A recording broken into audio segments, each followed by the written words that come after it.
ray tracing is an incredibly helpful tool when it comes to figuring out where images form. It also kind of helps us understand exactly what's going on. So what I've got here is over on the left side, we have the object with light coming off a single point on this in all directions, and then striking a lens and forming an image over on the right-hand side. And so we're only looking at a single point on the image.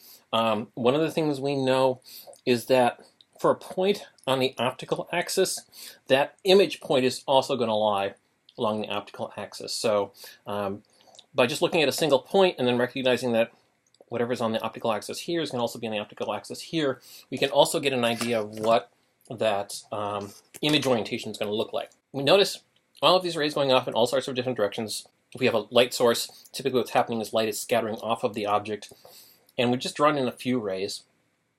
Now, one thing to keep in mind is that every single ray here takes the same amount of time to go from the object to the image. This is from Fermat's theorem.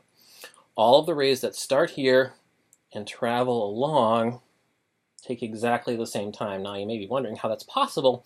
Well, the thing to notice is that the rays that take the shortest path, those that kind of go through more or less straight through, go through the thickest part of the lens where the light is the slowest. Whereas those rays that are more extreme, that tend to go along and up here and that have a longer distance in air, spend less time or have a less distance to travel through there. And so really it's this distance path that is inside the lens that's causing that difference in times to make sure that the total time is the same for all of these rays going from one point to another. Now, to figure out the location of the image, to figure out where the rays travel, there are three rays in particular that are very easy to figure out. The first ray is one that goes through the center of the lens. At the center of the lens, the two sides are actually parallel to one another. And so as you remember from when we were looking at light going through a box of water, all that really happens to light that goes through that center is that the angle doesn't change. There may be a slight offset horizontally. And if our lens is thin enough, that offset is minimal. So what we do is take a ruler and lay it so that one end is on the tip of our object, on our source, our object, and the other point on the ruler is right here at the center of the lens, and then just draw that ray straight through the center of the lens. And that's one of our principal rays. Second principal ray is one that goes through the focal length or focal point, and we're going to make use of what a focal point is. The focal point is that place where if you have light that's coming from infinity, light that's parallel to the optical axis, then the light that bends on the opposite side of the lens will actually go through that focal point. So what you do is take and lay a ruler down so that it's parallel to the optical axis, and one end is going to your object, and then we're going to draw a ray parallel to the optical axis. Draw that to the center of the lens. Now the lens is going to bend that light so that it goes through the far focal point. So lay your ruler so that one end of one part of the ruler is on this point at the center of the lens where that ray intersected. The other one's got to be at the focal point, and then draw that light ray. Now we actually have enough to determine where the image location is. Wherever these two rays cross, that's where our image is. But we're going to do a third ray just to kind of double check everything. And so the third ray is going to go through the near focal point, because any light that goes through the near focal point should emerge from the lens parallel to the optical axis. So let's go ahead and line up our ruler so that it's here and here, and then draw a line that intersects the lens right at the center. That ray is going to come out parallel to the optical axis. So line your ruler up parallel to that light blue line, and then from this point where that ray strikes, draw a line, and with any luck, all three of those rays should come together pretty close to a point. So those are referred to as the three principal rays. Those are the three easy ones to draw. Now, here's another example. Let's go ahead and figure out where this image is located. So we're going to do the same thing. First one is straight through the lens. So lay our ruler down, lining up that point and that point. There's that ray. Second one I'll draw is parallel to the optical axis. Draw it to the lens, and then that one's going to go through the far focal point.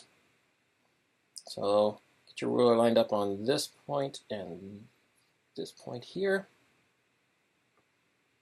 like so.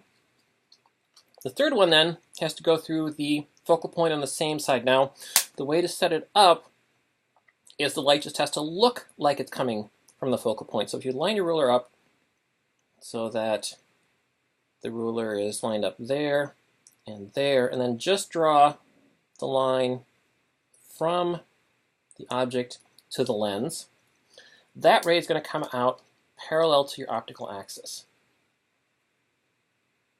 like so. Now those three lines don't converge anywhere, but the question is, where does it look like they're coming from? And so what you can do is you can backtrack your light to see where it looks like all of the light comes together. So for this one that goes through the center, it's just a matter of drawing back like that. For the green ray, draw back like that.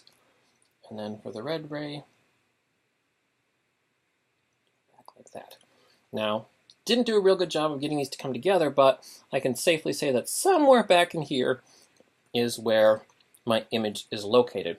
So that image point then is corresponding to the tip of the pencil.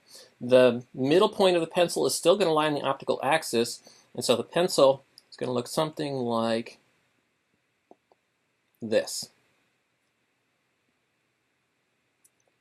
There you have it. And you can see now, with more light rays, this is what that's going to look like. One last situation is to consider a diverging lens. With the diverging lens, you actually have to flip which focal points you use. So we still have, so this right here is my object. It turns out that this then is my image. And so again, the light ray going from the tip that passes through the center of the lens, like so, is still the same. That principal ray hasn't changed.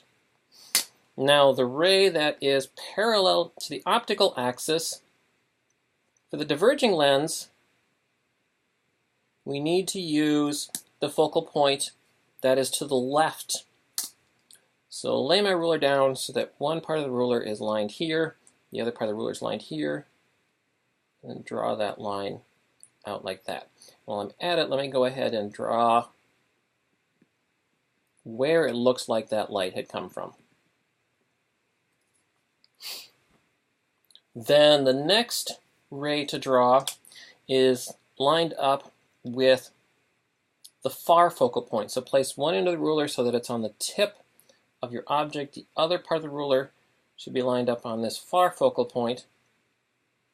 And so that light ray is going to come out parallel to the optical axis. It's going to come out like that.